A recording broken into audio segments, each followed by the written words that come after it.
Today we're going over transformations of exponential functions. And the function we're working on today is f of x equals 5 minus 3 to the x minus 1.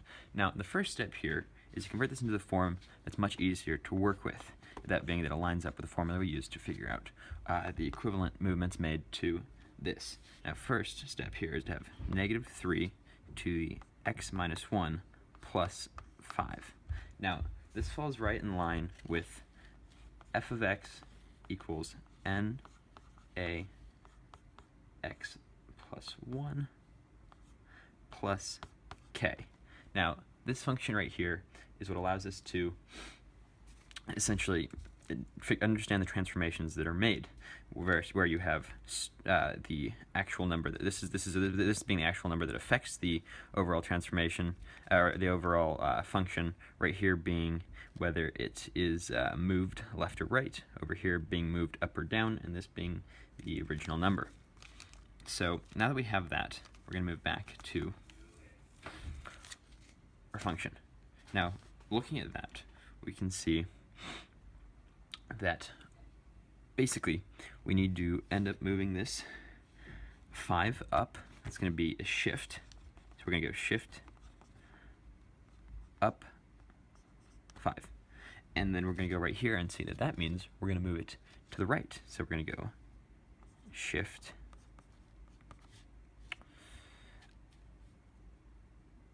to the right 1.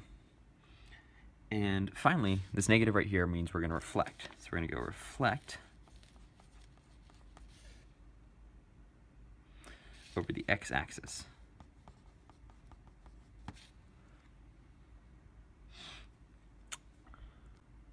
All right, so with these numbers, we have two graphs. This is our initial graph. This is just f of x equals 3 to the x. Now we see where this goes, coming through these points right here being negative 1 to 1/3, crossing over 1, 1, and then coming up here to 1, 3, then 2, 9, and move on rise extremely quickly. Now, once we have applied the rest of the problem, so that ends up looking, as we said before, to be f minus 3 to the x minus 1, and we'll write that in here actually so you can see.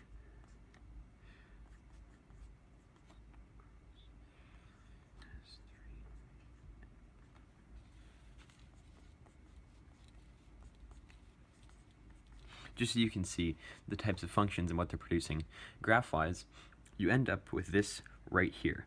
Now, we can see the various things that we've applied. For example, you can see it's been flipped over the x-axis. That's this motion right here. It's also been shifted, so this center point moves right over here. It's going to move, as we said before, it's going to go 5 up and 1 over. So that's the point right there, and that's equivalent to this point right here.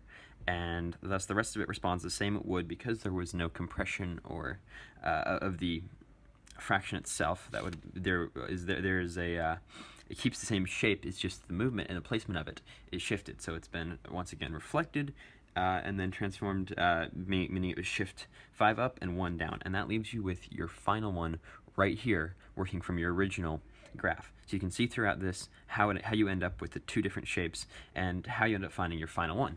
Now, just to be safe, we can end up checking this in our calculator, and that should look a little something like typing in these two functions.